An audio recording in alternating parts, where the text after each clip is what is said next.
إن الحمد لله نحمده ونستعينه ونستغفره ونتوب إليه ونعوذ بالله من شرور أنفسنا وسيئات أعمالنا من يهده الله فلا مضل له ومن يضلل فلا هادي له وأشهد أن لا إله إلا الله وحده لا شريك له وأشهد أن محمدًا عبده ورسوله صلى الله عليه وآله وصحبه وسلم تسليما كثيرا أما بعد.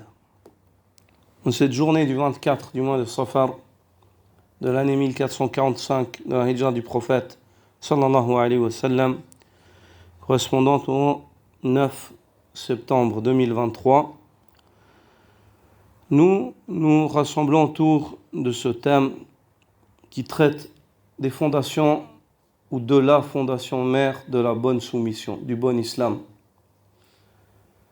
Et cette fondation qui préserve l'islam chez la personne. Ce cours-là, pour le développer, ou bien la matière autour de laquelle va tourner ce cours, c'est autour d'une parole de l'éminent savant Cheikh al-Aqida, Cheikh Salih al-Sindi, hafidhahullah. Et en premier lieu, dans le cours de ce soir, on va lire mot à mot sa parole et vous la traduire. Et le Cheikh évoque 5 fondations quant au sujet. Et dans les cours suivants, on va prendre étape par étape chacune de ces fondations et les expliquer. C'est-à-dire reprendre la parole du Cheikh et développer avec des arguments en plus sur cela.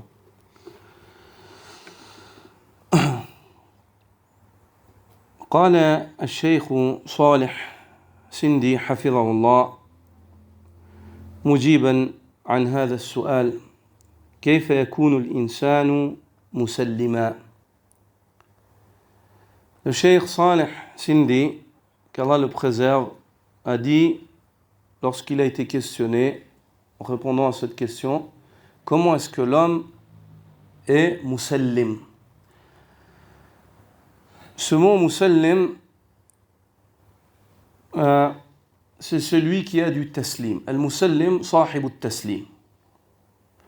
Et al-muslim, sahib al-islam. Ce mot musallim, j'ai beaucoup de peine dans la langue française à le traduire. Parce que, en réalité, c'est une forme de soumission, id'an, shiddatu ta'a. C'est une obéissance, une soumission parfaite, une révérence totale, dans laquelle on ne pose pas de questions, on ne discute pas, et ainsi de suite. J'ai pas un mot. Peut-être le fait de se résigner, de s'adonner entièrement aux ordres divins, et ainsi de suite. Mais vous allez voir dans les cours suivants, lorsqu'on va développer précisément sur ce mot-là, et ce qu'ont dit les savants parmi Ibn al-Qayyim, que le taslim, cette forme de soumission-là, c'est la soumission mère qui protège la soumission de l'islam. Et plus l'homme a du taslim, plus chez cette personne il y a de l'islam. Plus l'homme a du taslim, plus chez cette personne il y a de l'islam, plus l'islam de la personne se voit préservé par le taslim. Donc le cheikh a été questionné. Comment est-ce que l'homme peut faire partie de ceux qui sont qualifiés comme étant pleinement soumis? Il dit بأن يجمع 5 أمور. Il réalisera cela en joignant 5 points. وهذا من الأمر المهم يا إخوتاه. Il dit, sachez que cette affaire-là relève d'une grande importance pour vous, mes chers frères. فإن البلية الكبرى اليوم في عالم المسلمين ضعف التسليم. Et sachez que le grand malheur aujourd'hui par lequel est frappé le monde musulman, c'est leur faiblesse en matière de réelle soumission. à Allah Azza wa Jal.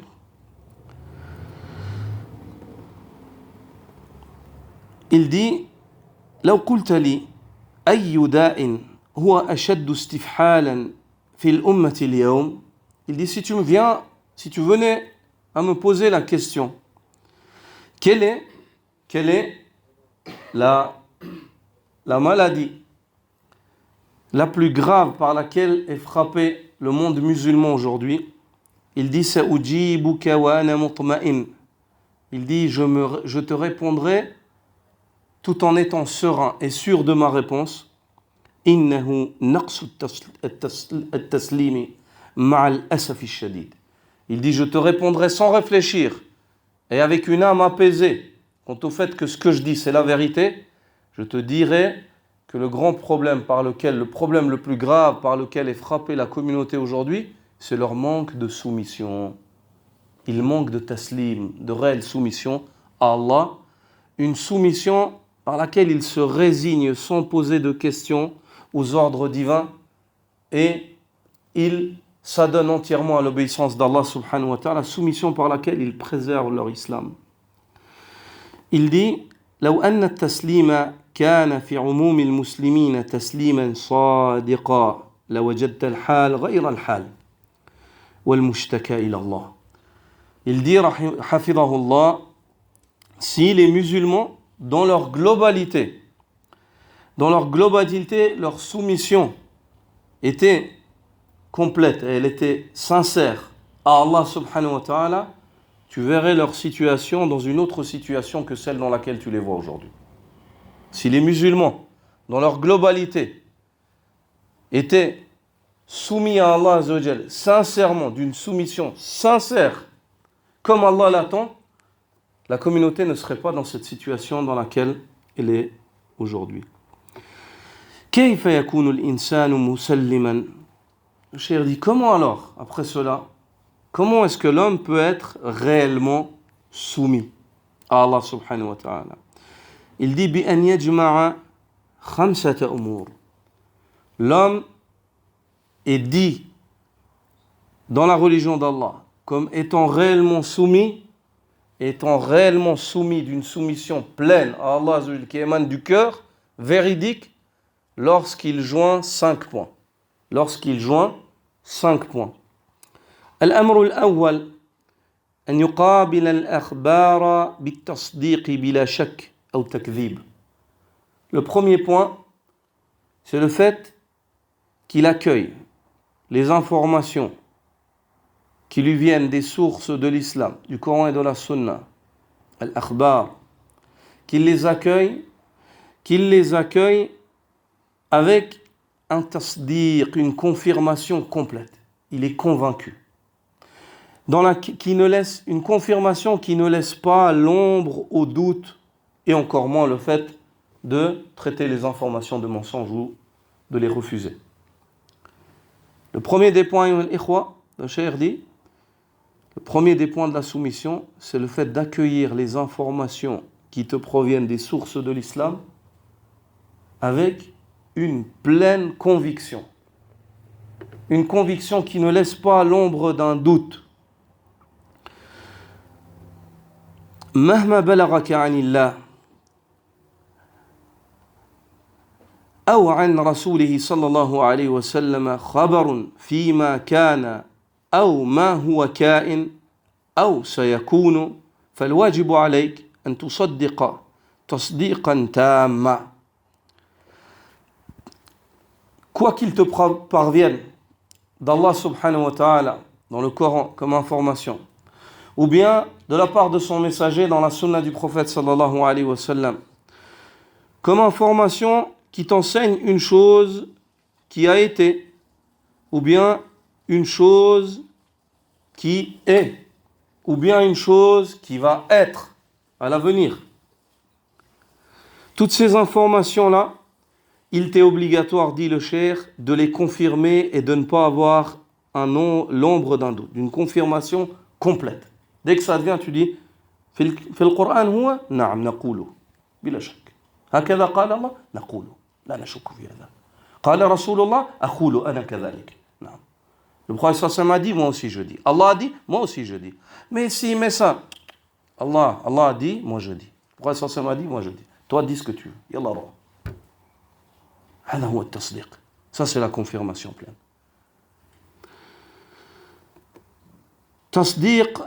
تصديق مطمئن بذلك كأنه رأي عين. Confirme cela de la confirmation d'une personne qui est entièrement apaisée par ces informations. De la confirmation d'une personne qui les voit avec les yeux. Confirme cela comme si tu le voyais avec l'œil. Quand tu vois une chose avec l'œil, tu vois ici une personne qui te parle. S'il y a quelqu'un qui vient qui te dit, mais non, ce n'est pas une personne qui te parle, mais en fait, quand on te dit qu'elle te parle, c'est qu'elle te donne des informations, mais elle ne te parle pas réellement. Qu'est-ce que tu vas lui dire? Yallah roh majnoun. Pareil, pour ceux qui te disent, non, c'est pas une main, c'est la force. Pareil pour ceux qui te disent, c'est ceci, c'est pas cela, mais c'est ceci, ils vont à droite, ils vont à gauche, ils font des pirouettes. Tasdiq, elle te dit, il t'est obligatoire de confirmer cela, de la confirmation d'une personne qui ne possède pas l'ombre d'un doute, d'une personne comme si elle voit cela de ses propres yeux. لا يجوز لك بحال أن تكذب أو أن ترتاب كحال المنافقين. Il ne t'est absolument pas permis de traiter de mensonge ces informations-là, ou bien alors de douter ceci comme c'était la situation des hypocrites à l'époque du prophète sallallahu alayhi wa sallam, mais encore aujourd'hui. هذا ليس حال أهل الإيمان. Le fait de douter ou de rejeter les informations, ceci n'est pas la situation des gens, des partisans de la foi. Les partisans de la foi, ils ont foi. Ils accueillent les informations qui leur viennent d'Allah et qui leur viennent du prophète sallallahu alayhi wa sallam avec une confirmation pleine. إذا أردت التسليم فصدق مهما جاءك في النصوص من خبر. Si tu désires التصديق, si tu désires إذا أردت التسليم فصدق مهما جاءك في النصوص من خبر. Si tu désires te soumettre entièrement à Allah subhanahu wa ta'ala, le premier pas, c'est le fait que tu te prépares à confirmer de vérité tout ce qui te vient comme information dans les textes de la religion. Et ceci indépendamment de l'information. Indépendamment de l'information. وافقك عقلك أو لم يوافقه. Indépendamment de cette information. Même si cette information, elle te vient, ta raison, elle n'arrive pas à comprendre ou à accepter. C'est pas conforme à ton raisonnement humain. Toi, dans ton raisonnement humain, tu n'arrives pas à comprendre comment est-ce que c'est possible que on soit au-dessus de la création et qu'on descende. Et que le trône ne se vide pas.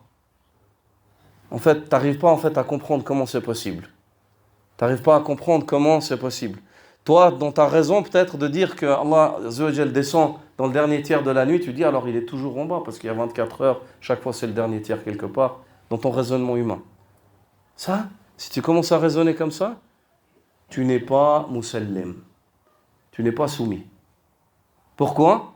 Parce que يأتيك خبر لم يوافق عقلك فأنت ترد أو تؤول لا تصدق تصديقا تاما. Tu n'es pas entièrement soumis parce qu'il te vient une information qui, ta raison en fait, elle n'arrive pas à absorber cela, elle n'arrive pas à comprendre comment. À ce moment-là, tu fais quoi? Tu lui donnes un autre sens pour donner raison à qui? À ta raison. À ce moment-là, tu n'es pas réellement soumis car tu n'as pas confirmé de vérité l'information et tu ne l'as pas acceptée en tant que telle. وإذا وقعت في إشكال فأحل في اللائمة على عقلك وتفكيرك لا على النصوص إذا أردت أن تكون مسلما.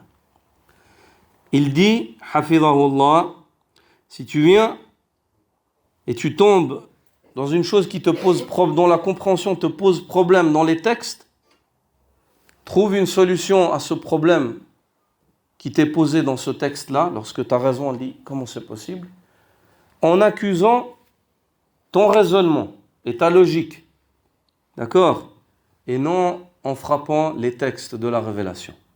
Tu te dis à ce moment-là, c'est moi qui ai un problème de raisonnement. Pourquoi? Parce que je suis un petit être humain, je ne peux pas raisonner au-delà de ce que je connais, ce qui m'est perceptible. Ici, il ne s'agit pas de connaître. Ici, il s'agit d'avoir la foi. يُؤْمِنُونَ بِالْغَيْبِ آمَنَّا بِهِ كُلٌّ مِّنْ عِنْدِ رَبِّنَا. Nous avons foi en cela, tout cela nous vient de la part de notre Seigneur. لا مجال للعقل في هذا. لا مجال للعقل في هذا. Il n'y a pas en fait de place pour commencer à développer, à raisonner toi-même par ta raison. Car par la raison, jamais tu n'aurais su cela. Si ce n'est par le biais de la révélation. Si ce n'est par le biais de la révélation.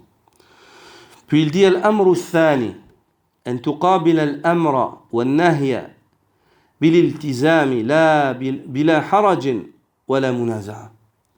Le deuxième des points, c'est le fait que tu accueilles les ordres et les interdits. Comment?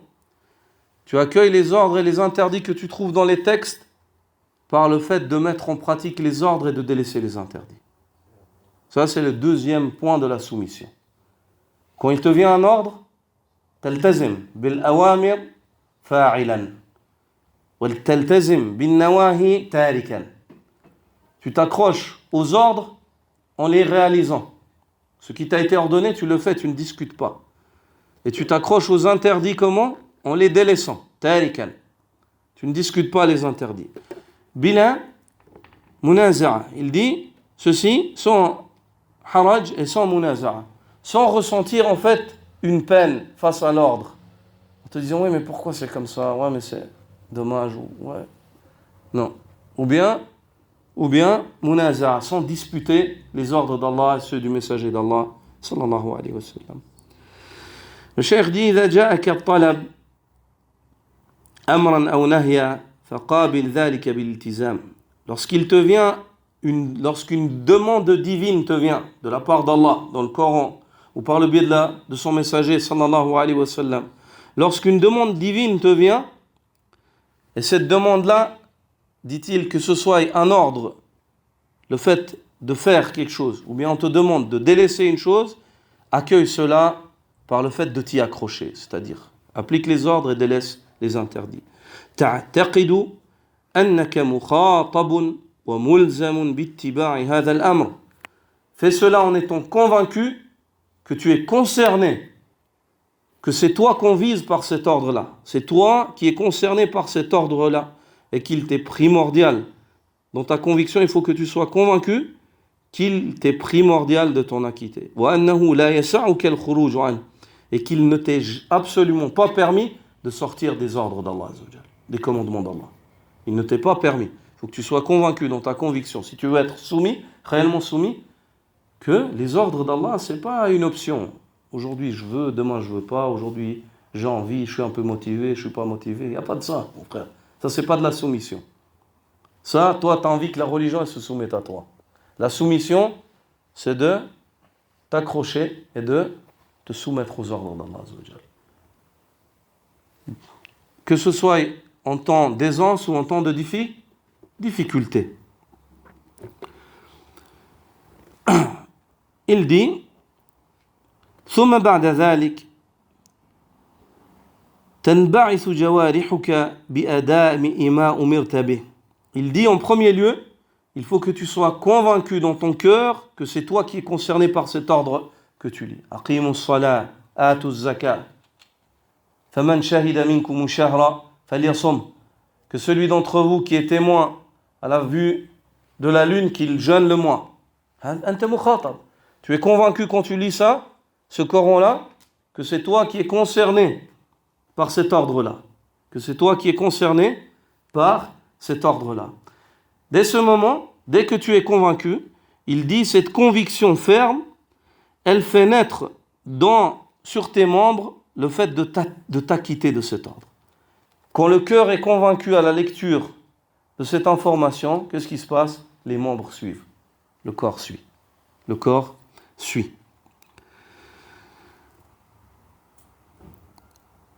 Le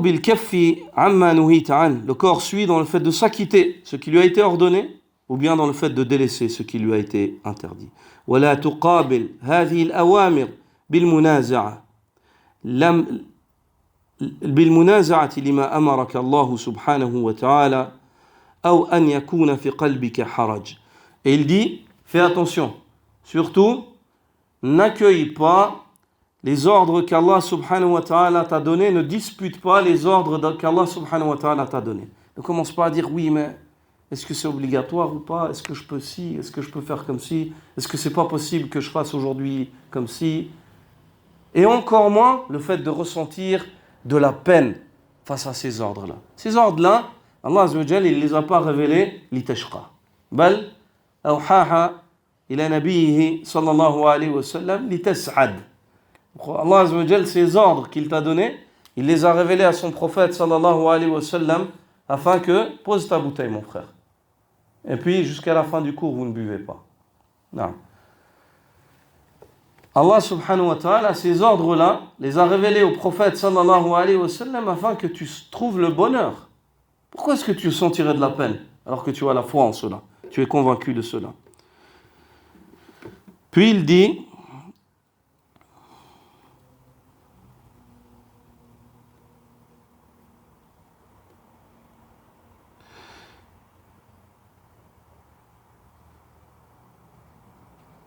أن يكون في نفسك حرج لما الله تبارك وتعالى يأمرك بكذا ولما الله ينهى عن كذا. Il faut surtout pas que tu ressentes dans ton cœur une peine. Et il te l'a décrit. Par exemple, le fait que tu te dises, pourquoi est-ce qu'Allah m'ordonne cela? Pourquoi est-ce qu'Allah m'a interdit cela? Jamais. Jamais. Ceci n'est pas le comportement de celui qui est réellement soumis à Allah subhanahu wa ta'ala. فإن هذا يبدو أنه مخالف للحكمة. Cette personne-là qui pose ces questions-là, en apparence, cette forme-là, pourquoi est-ce que nous, en tant que musulmans, on n'a pas le droit ici? Pourquoi est-ce que nous, en tant que musulmans, on n'a pas le droit? Subhanallah, en tant que musulmans, il nous a interdit le riba, on ne peut rien faire. Les gens, ils font, regarde, ils réussissent dans le commerce. Nous, on ne peut rien faire. Pourquoi est-ce que si? Pourquoi est-ce que ça? Cette personne-là, qui parle comme ça, elle n'est pas soumise. Elle n'a pas encore compris ce que c'est l'islam ou le taslim. La soumission réelle à Allah subhanahu wa ta'ala. C'est comme si elle doute de la sagesse d'Allah. C'est comme si elle a un doute de la promesse d'Allah subhanahu wa ta'ala. Cette personne-là, par son comportement, elle ressemble à qui? À qui? À Iblis. Asjudu liman khalaqta tina. Est-ce que je vais me prosterner à celui que tu as créé de terre? Il doutait de la sagesse d'Allah. Elle est où la sagesse? Pourquoi est-ce que ana khayrun min? Khalaqtani min nar wa khalaqtahu min tin. Tu m'as créé de feu et tu l'as créé de terre. Cette personne-là, elle doute de la sagesse, de la hikmah d'Allah subhanahu wa ta'ala. Il dit, Hadari min dhalika ya Abdallah. Je t'avertis, j'attire ton attention quant à ce mauvais comportement au serviteur d'Allah. Iyaka an tunazi'a al-amira fi amri. Prends donc garde, ne dispute pas l'ordonnateur, celui qui ordonne dans l'ordre qu'il t'a donné. Ne dispute pas Allah subhanahu wa ta'ala. Sallam wa ad'an wa abshir bil khayr. Il dit, soumets-toi et rends-toi à Allah azza wa jal et je te fais belle annonce pour tout khayr.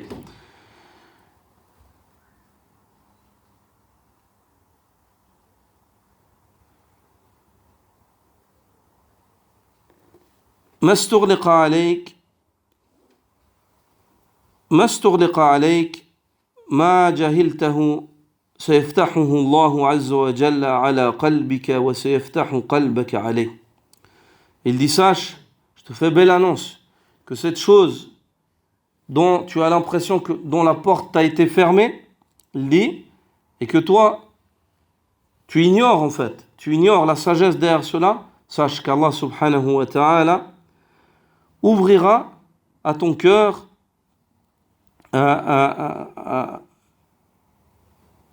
cette chose-là, Allah subhanahu wa ta'ala l'ouvrira à ton cœur et il ouvrira ton cœur à celle-ci. C'est-à-dire que toi, quand il vient l'ordre, ou quand il vient l'interdit, quand tu es dans ton épreuve, soumets-toi à Allah. Tu dis, Allah, tu m'as ordonné, je fais.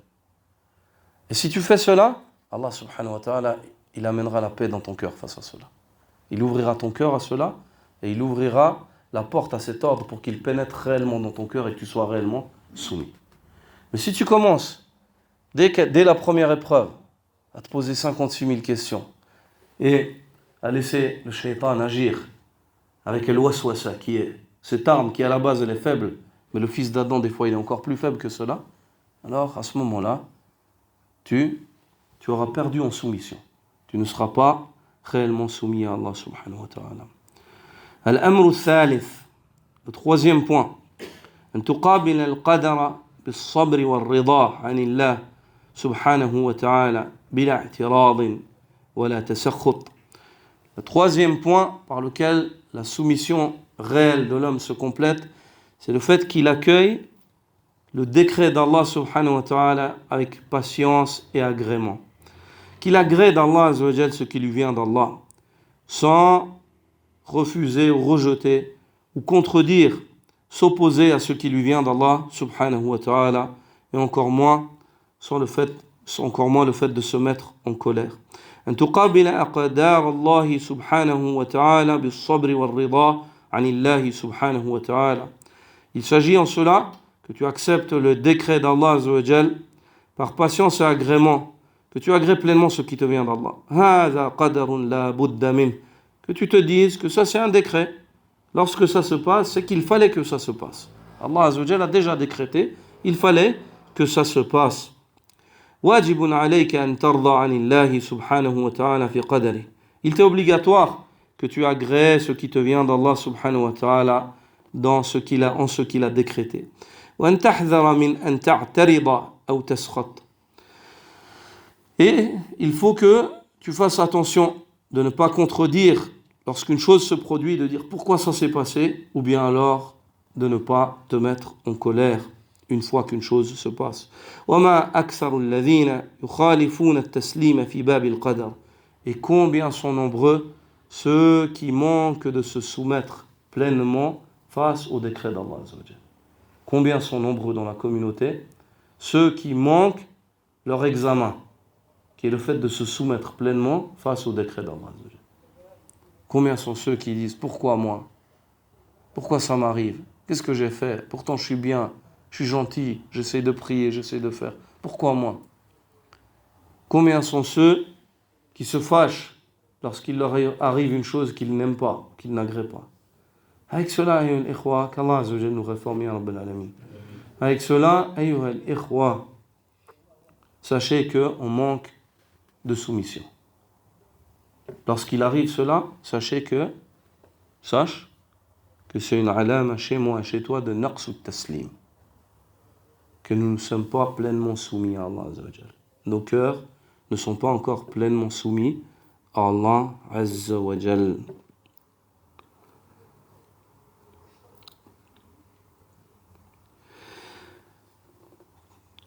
Il dit إذا نزل القدر المؤلم فإنه يتسخط قدر الله يا ربي لما فعلت كذا لما فعلت كذا ما الذي فعلته يا الله حتى تصنع ما الذي فعلته يا الله حتى تصنع بكذا وكذا أعوذ بالله. Le cheikh ensuite donne ces exemples-là.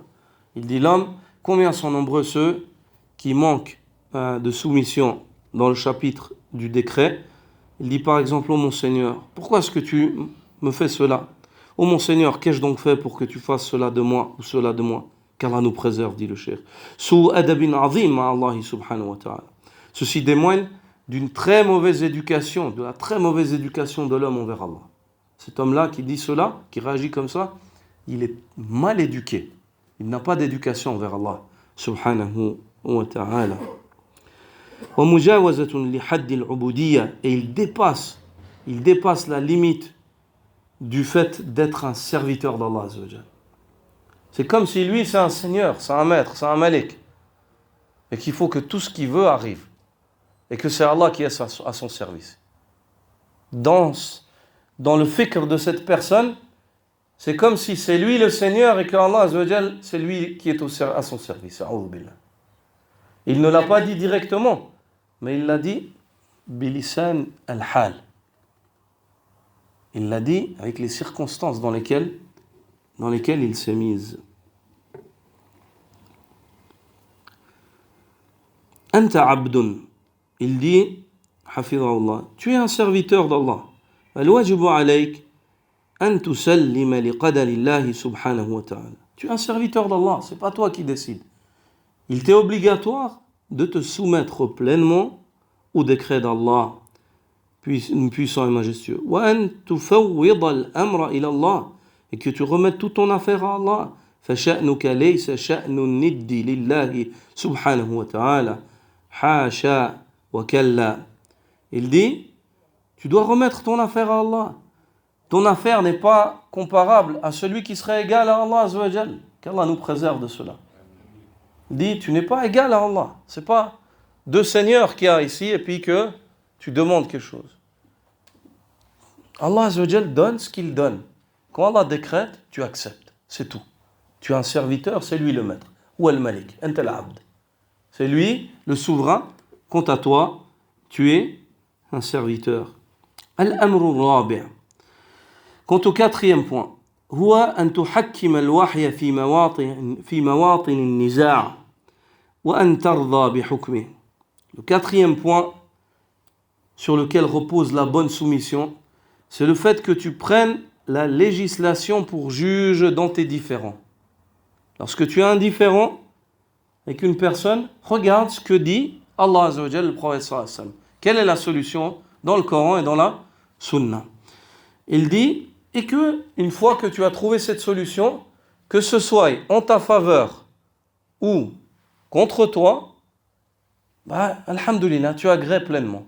Tu acceptes cela pleinement. إذا حصلت منازعة في أي شأن من الشؤون في دين أو في دنيا فالواجب تحكيم الوحي الواجب تحكيم كتاب الله وسنة رسول الله صلى الله عليه وسلم ثم أن ترضى بحكم الله. Il dit lorsque survient un différend entre deux personnes, entre deux parties, que ce soit un différend mondain ou religieux, que ce soit un différend religieux ou alors mondain. Il dit, il est primordial à ceux-là de revenir vers le livre d'Allah et vers la sunna pour trouver un accord face à ce différend auquel ils font face. Puis une fois qu'ils trouvent cet accord-là, à ce moment-là, il faut qu'ils soient entièrement en agrément, qu'ils agréent pleinement et qu'ils soient contents de cette solution qui leur a été accordée.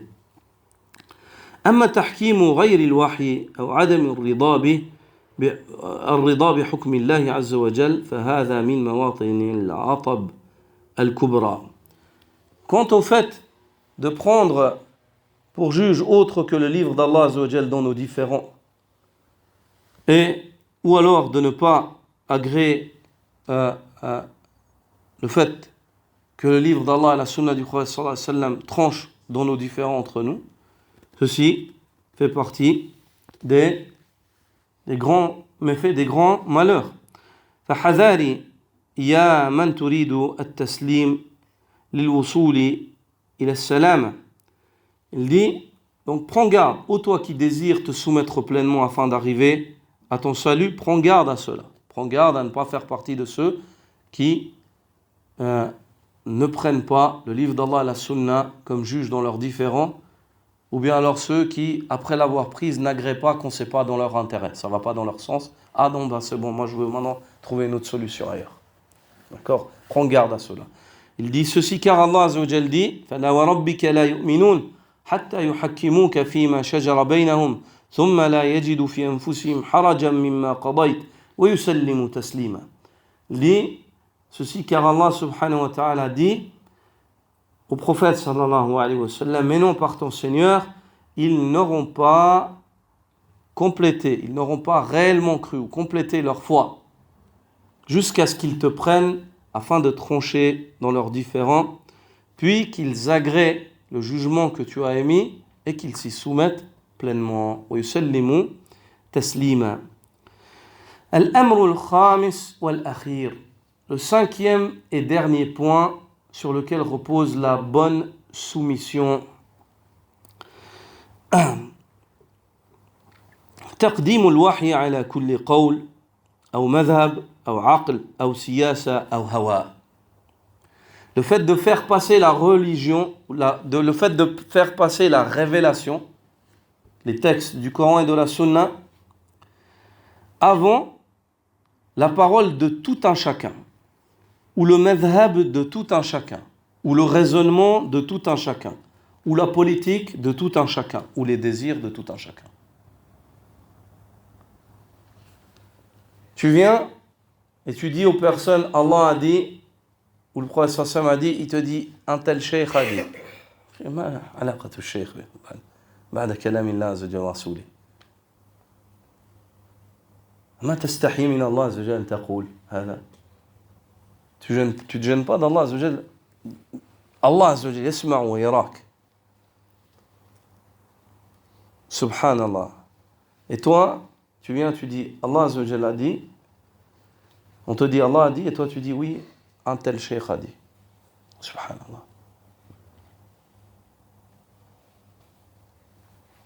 Même si c'est les meilleurs des hommes, même si c'est Abu Bakr et Omar, qu'on dit قال رسول الله لا مجال لقول أبي بكر ولا عمر, qu'on dit Allah, le messager d'Allah a dit, il n'y a pas de place pour la parole d'Abu Bakr et d'Omar après cela.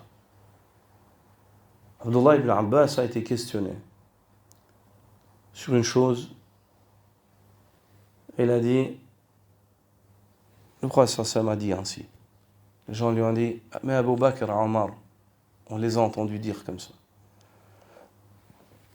Il a dit, تكاد السماء أن تمطر عليكم حجارة. أقول لكم قال رسول الله وتقولون قال أبو بكر وعمر. Il a dit, peu s'en faut pour que les cieux pleuvent des cailloux sur vos têtes. Je vous dis, le prophète sallallahu alayhi wa sallam a dit, vous me dites Abu Bakr et Omar ont dit, si il n'y a pas de place quand le prophète sallallahu alayhi wa sallam dit pour que Abu Bakr et Omar contredisent la parole de qui elle va venir après cela. من القائل الذي نقدم قولا بعد هذا أبدا. Le cheikh évoque aussi d'autres points. Le madhab. Ton madhab, al-madhab wasila wa laysat ghaya. Le madhab, c'est un moyen, c'est pas un but en soi. C'est bien, suis, car ça te facilite. Wa taysir. Yani, taysir. Mais c'est pas une ghaya. على المذهب نوالي ونعادي. ايش هذا؟ C'est pas sur un madhab qu'on se fait des alliés et des ennemis. Le madhab, c'est une wasila. Si tout d'un coup, il te vient un hadith sahih, un Rasulillah sallallahu alayhi wa sallam, et que dans ton madhab, ce hadith-là, chez les imams qui ont émis l'avis sur lequel tu es à l'époque, ou bien ils ne l'auraient pas parvenu, ou bien ils n'avaient pas la preuve qu'il était sahih, et ils sont répondus, ils ont ijtahadu ra'yahum, rahimahumullah. Toi, aujourd'hui, il te vient le hadith, in sahha al-hadith, fa huwa madhhabuk. Si le hadith est sahih, c'est ton madhhab. هذه هي الغاية. اتباع الرسول صلى الله عليه وسلم هي الغاية. Suivre le prophète صلى الله عليه وسلم, c'est ça le but. Puis il évoque aussi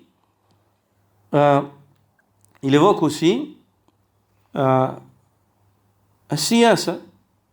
Il dit العقل. Il dit on ne fait pas passer la raison avant les textes de la révélation. Tu ne dis pas oui mais moi le raisonnement ça va pas, j'arrive pas à accepter ça. Inch'Allah. Ou السياسة. Tu viens pas dire, tu dis à des personnes, oui le prophète sallallahu alayhi wa sallam il a dit ça. Oui mais alors si c'est ça, alors on va toujours rester. Il a dit, il ne faut pas se lever sur un gouverneur tyran. Alors si c'est ça, les tyrans, ils peuvent s'amuser alors. Il dit ça. A'udhu billah. ليش؟ يخالف سياسته. يرد الأحاديث. أنها تخالف سياسته. إذن الظالم يسرق ويزني ويفعل بنا ويفعل كذا. يفعل نعم يفعل. الله عز وجل قد قضى كونا. وأولا يعني طريقة كلامك تدل على أنك ربما تستحق أكثر من ذلك لكن الله عز وجل يعفو عن كثير. Juste le fait que tu dises ces paroles-là, ça montre que peut-être tu aurais mérité encore plus. Mais Allah Azza wa Jal pardonne beaucoup. Allah Azza wa Jal pardonne beaucoup. pour ça que le cheikh dit, Aradta taslim, c'est le fait de mettre en premier lieu quoi? Al-wahy, avant la parole de tout un chacun, le madhab de tout un chacun, le raisonnement de tout un chacun, la politique de tout un chacun, ou le désir, le hawa de tout un chacun. Wabda bi nafsik, hawak, avant ton désir. Le prophète sallam dit, la yu'minu ahadukum hatta yakuna hawahu tab'an lima ji'tu bi. L'un d'entre vous n'aura pas eu réellement ou complété sa foi jusqu'à ce que ses désirs soient conformes à ceux avec quoi j'ai été envoyé. Puis il dit, hafidhahullah, al-musallimu haqqa huwa alladhi al-wahyu 'indahu huwa al-muqaddam wal-kullu muta'akhir. Il dit, celui qui est réellement soumis, c'est celui dont la révélation passe en premier lieu chez lui. Et toute chose après cela vient après la révélation. وَهُوَ الْمَتْبُوعُ وَالْكُلُّ تَابِعُ. Et chez cette personne-là, la révélation, c'est celle qui est suivie et toute chose la suit. Que ce soit la parole des imams, c'est elle qui doit suivre la révélation. Que ce soit le madhab, c'est lui qui doit suivre la révélation. Que ce soit le aql, c'est lui qui doit suivre la révélation et pas la révélation qui le suit. Que ce soit la siyasa, c'est elle qui doit suivre la révélation et pas la révélation suivre la siyasa. Prendre dans le Coran et dans la sunna ce qui nous arrange en politique. Non. Que ce soit le hawa, le désir, c'est lui qui doit suivre la révélation et c'est pas la révélation qui doit se plier au désir. C'est ce que dit le cheikh. Al-wahyu 'inda al-musallim, la révélation chez celui qui est réellement soumis, c'est elle qui est suivie, elle n'est pas, et toute autre chose qu'elle la suit. Elle n'est pas, elle, quant à elle, ce n'est pas elle qui suit les choses, mais c'est les choses qui la suivent. فالمقدم هو وحي الله عز وجل. Chez celui qui est réellement soumis, la chose qui passe en premier lieu, c'est la révélation d'Allah, puissant et majestueux. إذا قال الله أو قال رسول الله صلى الله عليه وسلم فليس لأحد قول وليس لأحد نظام وليس لأحد رأي وليس لأحد هوى الكل موضوع تحت الأقدام والواجب تقديم الوحي هذا الذي يصل الإنسان بسواه. Il dit, lorsque la révélation d'Allah subhanahu wa ta'ala, lorsqu'Allah azza wa jalla dit, ou le prophète sallallahu alayhi wa sallam a dit, et que à ce moment-là, on ne prend plus en considération la parole de qui que ce soit si elle contredit la révélation. On ne prend plus en considération les règlements et les règles de qui que ce soit s'ils contredisent notre révélation. Absolument pas. On ne prend en considération l'avis de personne si cet avis-là contredit la parole d'Allah et celle du messager d'Allah. Et on ne prend en considération le désir de personne si ce désir-là contredit la parole d'Allah et celle du messager d'Allah sallallahu alayhi wa sallam. Toutes ces choses-là, si elles contredisent la parole d'Allah et celle du messager d'Allah, on les met en dessous de nos pieds, dit le cheikh. موضوع تحت الأقدام. نعم هذا دين الله به. C'est une conviction. Nous ne sommes pas hypocrites, on l'a décrit ouvertement, c'est notre conviction. هذا ديننا. عليه نحيا وعليه نريد أن نموت وعليه نريد أن نحشر. C'est sur cela qu'on vit, c'est sur cela qu'on aimerait mourir, et c'est sur cela qu'on espère être ressuscité. ما نستحي البتة وما نخجل وما نخاف. Ni on se gêne, ni on craint, si ce n'est Allah subhanahu wa ta'ala. On est droit, on est honnête. Non. Puis il dit, il évoque ensuite, suite à cela, car cette parole-là, il l'a dit en expliquant un livre, le livre de l'imam As-Sabuni, An-Naysaburi Al-Shafi'i, dans son livre Aqidatus Salaf wa Ashab al-Hadith, son célèbre livre. C'est un savant du 5e siècle, parmi les grands ulama shafi'ites, l'imam As-Sabuni. Il a ce livre-là, Aqidatus Salaf wa Ashab al-Hadith, c'est un livre qui est célèbre, qui a été vanté par Cheikh al-Islam Ibn Taymiyyah, Ibn al-Qayyim, l'imam al-Zahabi. C'est un livre, parmi les distinctions de ce livre-là, c'est qu'il est musnad. Ce qu'il évoque dedans, l'imam Sabuni yarfa'u ila Rasulillah sallallahu alayhi wa sallam ou ila من ينسب القول بالسند. Subhanallah. Et c'est un grand livre, haqiqatan. Et l'imam al-Sabouni, c'était un grand imam, au point où Cheikh al-Islam l'appelait Cheikh al-Islam. Cheikh al-Islam Ibn Taymiyyah disait قال شيخ الإسلام. نعم. وينقل عنه في عدة مواضع. Cheikh al-Islam Ibn Taymiyyah évoque de ce livre-là dans d'autres livres, dans ses livres à lui. Il dit قال الإمام الصابوني في عقيدة السلف وأصحاب الحديث ينقل عنه. نعم. Cheikh al-Islam قال كذا وكذا et ainsi de suite. Et le cheikh, cette parole-là, il l'a évoquée dans l'explication, en expliquant ce livre-là, ces points-là, ces 5 points-là. Puis il dit, قال المؤلف وعن بعض السلف, il est rapporté de certains des salafs, قدم الإسلام لا يثبت إلا على قنطرة التسليم. Le socle, le pied de l'islam ne tient pas si ce n'est sur le viaduc de la vraie bonne soumission. Le pied de l'islam, il tient sur quoi? Sur le pont, le viaduc de la bonne soumission, la réelle soumission. Celle qui comprend ces 5 points-là. Et le cheikh dit وهذا قريب من كلام الطحاوي رحمه الله. Et ceci est très proche de l'imam al-Tahawi. Ce qu'a dit l'imam al-Tahawi رحمه الله dans son livre العقيدة الطحاوية. Il dit ولا تثبت قدم الإسلام إلا على ظهر التسليم والاستسلام. Et le pied de l'islam ne saurait tenir si ce n'est sur le dos de la bonne soumission, de se remettre pleinement à Allah Azza wa Jalla, à ses ordres, ainsi que de se rendre à lui, de se rendre à Allah subhanahu wa ta'ala. هذا, ceci est l'introduction, c'est ce qu'on va étudier Inch'Allah dans les cours prochains. Chacun de ces points va prendre une semaine pour chacun de ces 5 points, chaque semaine un point, bi'idhnillah azza wa jal.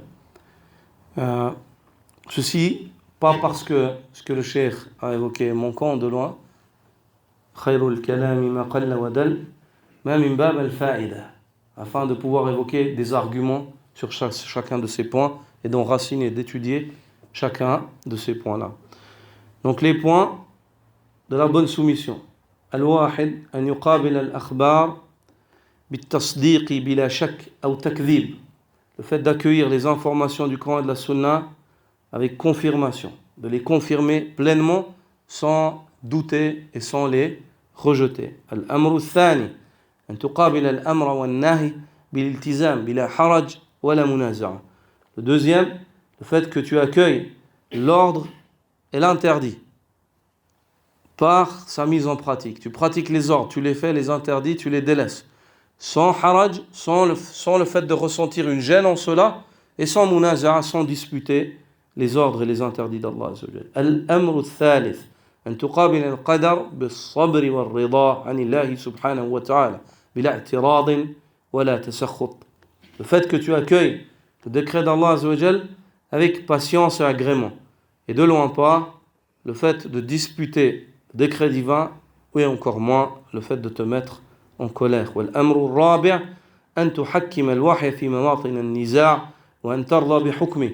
Le quatrième, le fait que tu prennes la révélation pour juge lors de tes différends et que tu agrées le jugement qui est émis, que ce soit en ta faveur ou contre toi. والأمر الخامس والأخير تقديم الوحي على كل قول أو مذهب أو عقل أو سياسة أو هوى.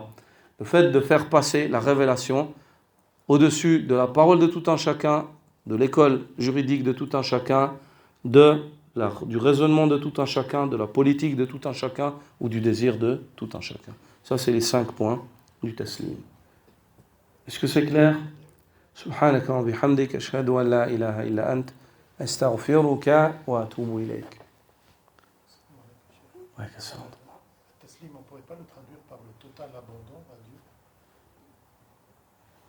Oui, l'abandon total, le fait de se résigner. Ouais. Le mot le plus proche, c'est le fait de se résigner. C'est ça l'abandon. Le fait de se résigner, c'est le fait de se rendre entièrement. Le terme résigné comporte une connotation négative. Pas forcément. Si, Quand pas. il se résigne, ça veut dire qu'il n'a pas le choix, donc voilà, je suis résigné. Non, pas du tout. C'est avec volonté. C'est pas le sens du mot résigné en fait. C'est pas la connotation, mais c'est son sens. Dans le dictionnaire, il a pas une connotation négative. C'est le fait qu'une personne, elle se résigne, elle s'adonne, en fait, avec volonté, aux ordres.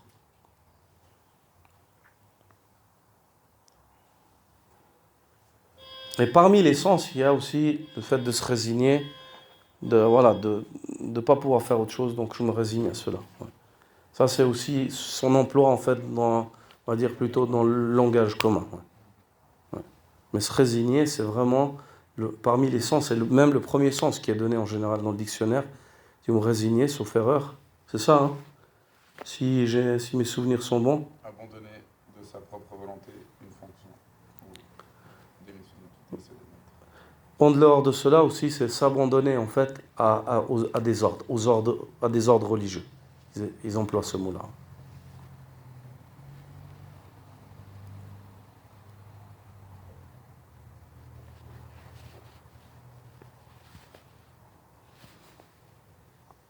Ou de s'adonner entièrement.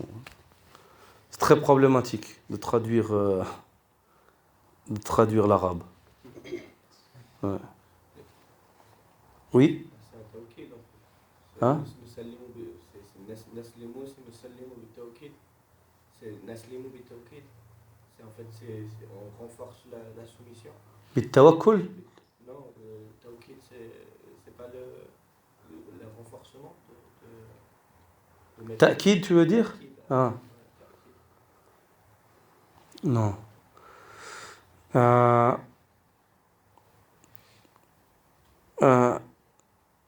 si tu veux,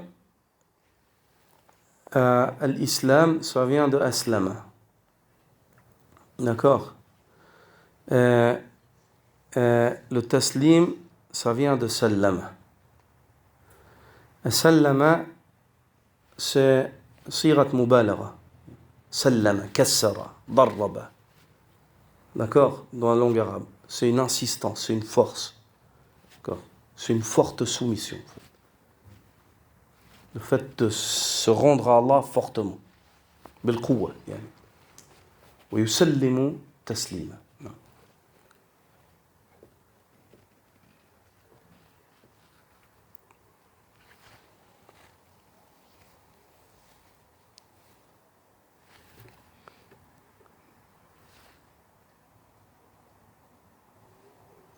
Même si franchement, même si tu reviens chez les ulama, même les ulama contemporains, ils ont... je suis pas... Moi, je dis pas que je veux pas parler comme une personne qui a fait 20 ans de recherche sur le sujet, et même pas une journée, on va dire. Mais des petites recherches comme ça, à droite à gauche, ils ont beaucoup de peine, حتى العرب يعني, en fait, d'émettre en fait des فروق بينة, tu vois, في استعمال هذين اللفظين الإسلام والتسليم في النصوص. Tous les deux, ils orientent vers une soumission. وبالتالي سبحان الله من أشرف العلوم يعني في اللغة يعني علم الفروق اللغوية. من أنفس العلوم في اللغة الفروق اللغوية. Parmi les grandes sciences dans la langue, c'est le fait de connaître les distinctions entre des mots qui ont une connotation synonyme. En fait, qui à la base, on pourrait les prendre comme des... Parce que في اللغة العرب, il n'y a pas un ترادف تام. Ça n'existe pas. لا يوجد. لأن الزيادة في المبنى تدل على زيادة في المعنى. هذه قاعدة. Car dès que tu augmentes en fait la construction du mot en rajoutant une lettre ou rajoutant quelque chose, à ce moment-là, tu vas rajouter dans le sens, dans la langue arabe. Il n'y a pas un synonyme absolu. Allahu a'lam. On verra, Inch'Allah, dans les cours prochains. On va traiter de cela, Inch'Allah. peut-être, Cheikh, une des illustrations de Taslim, c'est lorsqu'il y a eu l'histoire de l'Isra al-Ma'raj, qui sont venus à Abu Bakr, on lui a dit أن صاحبك يدعي أنه نعم قالها فقد صدق. نعم التسليم هذا هو التسليم في النقطة الأولى نعم. التسليم للأخبار نعم. هذا جزء من التسليم exactement ça c'est التسليم face aux informations de les accueillir avec vérité وهذا نتناوله في الشرح إن شاء الله يكمل الإيمان يكمل الإيمان ماذا التسليم التسليم عليه يبنى الإسلام نعم الإسلام مبني على التسليم كما قال الإمام الصابوني رحمة الله عليه نقل يعني عن بعض السلف لا يثبت قدم الإسلام إلا على قنطرة التسليم نعم. لا يثبت قدم الإسلام إلا على قنطرة التسليم. Le pied de l'islam ne saurait tenir si ce n'est sur le viaduc du taslim, de la pleine soumission, du fait de se rendre entièrement à Allah subhanahu wa ta'ala. سبحان الله في النقاط الخمس أنا ألاحظ سبحان الله إن في مثلا منها الإيمان بالقضاء والقدر فيها أشياء ترجع للإيمان سبحان الله كلها أي سبحان الله كلها قوله سبحانه وتعالى وما كان لمؤمن ولا مؤمنة إذا قضى الله ورسول أمرا خيرا نعم هذا كذلك نتناول في نقطة من النقاط هي من الأدلة نعم كل هذا يدخل في التسليم سبحان الله كله التسليم يعني هو أصل الدين كما قال الإمام ابن القيم رحمه الله la base de la religion c'est le taslim ويسلم تسليما كلمة الإسلام حتى يعني في اللغة العربية لما نقول سلم نفسه de son plein gré. أي نعم لم يقل قبض عليه لكن يقول سلم نفسه. نعم نعم هذا من باب اللغوي. اللغوي نعم في الاستعمال اللغوي c'est juste c'est volontaire exactement نعم il se rend entièrement نعم c'est juste oui Qui est l'auteur de ce livre? Wafikum barakallah. L'auteur de cette parole qu'on a lue, alors maintenant je ne sais pas s'il parle du livre que j'ai évoqué à la fin, mais je vais expliquer comme ça, Inch'Allah, il a toutes les infos pour trier. L'auteur de la parole qu'on a lue, c'est le Cheikh Saleh Sindi, Saleh ibn Abdelaziz Sindi, Hafidhahullah, fait partie des grands savants de la Aqidah dans le monde musulman. Docteur dans l'Aqidah et à qui Allah Azza wa Jalla a accordé une grande science en matière d'Aqidah. C'est une personne qui, depuis des années, travaille dans l'explication des livres de l'Aqidah, soit des livres des anciens ulama et des livres des ulama contemporains. Ces explications se distinguent de loin des explications que l'on peut trouver dans la masse, même chez les savants. Ça, c'est l'auteur de la parole qu'on a lue, avec les 5 points. L'auteur du livre, si tu demandes le livre qu'il expliquait le cheikh et dont il a émis cette parole lors de l'explication, cette parole-là, c'est une parole. Même quand je vous la lis, vous ressentez que ce n'est pas quelque chose qu'il a écrit. Parce qu'il se répète, il insiste, il appuie. C'est une parole qu'il a dit pendant le cours, comme ça. D'accord ? Ensuite, elle a été relevée. Cette parole-là, il l'a dit en expliquant le livre Aqidatu Salaf wa Ashabil Hadith. La croyance des pieux prédécesseurs ainsi que des partisans du hadith, c'est le livre de l'imam Sabuni. Al-Naysaburi, Al-Shafi'i. Voilà. Et le deuxième livre qu'on a évoqué, c'est Al-Aqid al-Tahawiyya de l'imam al-Tahawi. L'imam al-Tahawi qui est le... C'est qui? C'est le neveu de qui? Le neveu de qui? Parmi les grands ulama. Ya salam. Qui a assisté au séminaire qu'on avait donné en 2019, avant le Covid, juste avant le Covid? Hein? Début 2020, donc c'est pas il y a 30 ans, c'est il y a 3 ans. À Launay. Qui a assisté? Levez la main. Uffin lakum.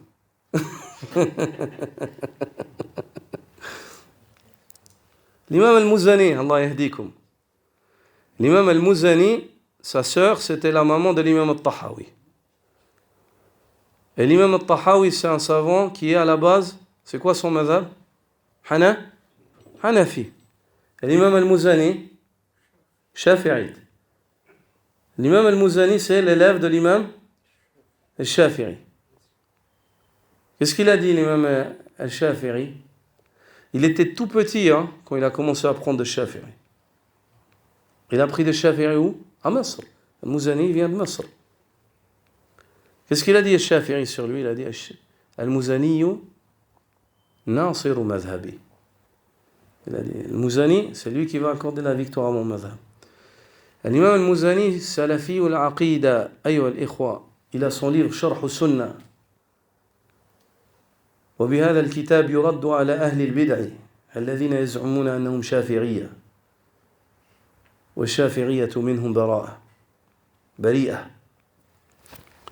Ceux qui prétendent être shafi'ites alors que le shafi'isme est distant d'eux. L'imam al-Muzani, il a son Sharh Sunnah où il explique Aqidatu Ahli Sunnah. Et tu vas trouver que l'imam al-Tahawi, qui lui est hanafite, il est un Tahawiyya, il explique la Aqida de Ahli Sunnah. Tu trouves que leurs paroles, elles sont similaires. Si tu lis ce que l'imam Ahmed a évoqué dans ses usul, tu vois que c'est similaire. Si tu reprends les athars qui sont narrés de l'imam Malik dans la Aqida ou d'Abu Hanifa, tu vois que c'est similaire. Walillahi alhamdu wal minna. Quoi qu'il en soit, Al-Tahawi, c'est le neveu de l'imam Al-Muzani. Il fait partie des nuqal du livre Sharh Sunnah الذين نقلوه عن المزني. Il y a une question encore? Oui? Assalamu alaikum. Pouvez-vous répéter l'intitulé du point 3? Barakallahu fikum. L'intitulé du point 3. Qui peut le répéter? النقطة الثالثة. نعم. أن تقابل الأقدار بالصبر والرضا. Que tu acceptes le décret d'Allah Azza wa Jalla avec la patience et l'agrément. لا بالاعتراض والتسخط. Et non pas par le fait de t'opposer à cela ou de te mettre en colère.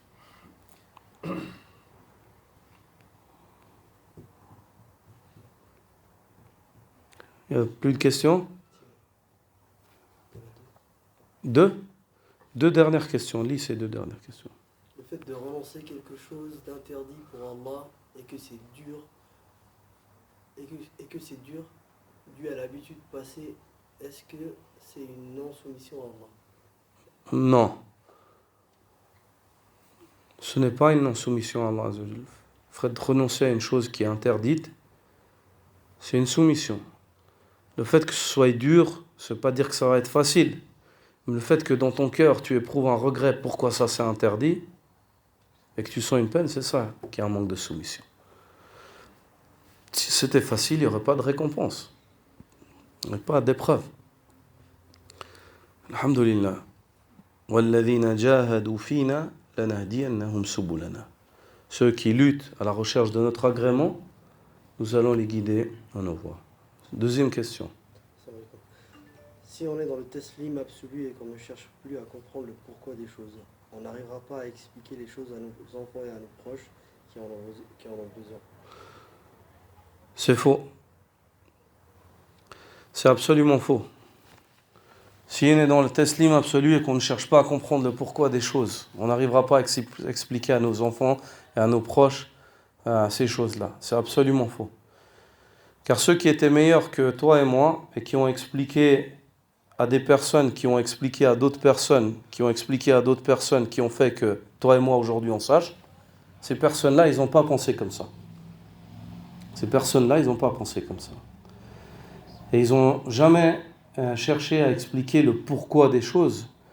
Car l'être humain, en fait, la question, c'est pas pourquoi. La question, il faut enlever le pour, ou bien séparer le pour et le quoi. Et mettre après le pour un qui, et puis quoi. Ça, c'est les deux questions qu'on doit se poser. C'est pour qui? Pour Allah. Et quoi? C'est le suivi du prophète sallallahu alayhi wa sallam. Ça, c'est les deux questions qu'on doit se poser. Car lorsque l'homme il trouve réponse à ces deux questions-là, en fait, il trouvera que ses œuvres seront acceptées, car elles sont conformes à la ilaha illallah, Muhammadun Rasulullah. Elles sont conformes à la sincérité dans le culte et le suivi du messager, sallallahu alayhi wa sallam, dans la voie. Donc cette forme, cette manière de faire, elle ne ressemble pas aux musulmans, mais elle ressemble à ceux qui nous ont précédés. La tuksiru al-masail fa innama ahlaka man kana qablakum kathratu masailihim wa ikhtilafuhum ala anbiya'ihim. Le prophète sallallahu alayhi wa sallam dit: ne posez pas trop de questions, car ce qui a causé la perte de ceux qui vous ont précédés, c'est le fait qu'ils posent trop de questions et contredisent leurs prophètes. Donc nous, ce qui nous intéresse, c'est de travailler sur le pour qui, donc de connaître Allah Azza wa Jal, d'avoir une aqidah saine, et le quoi, c'est de connaître quelle est la voie du prophète sallallahu alayhi wa sallam afin de le suivre.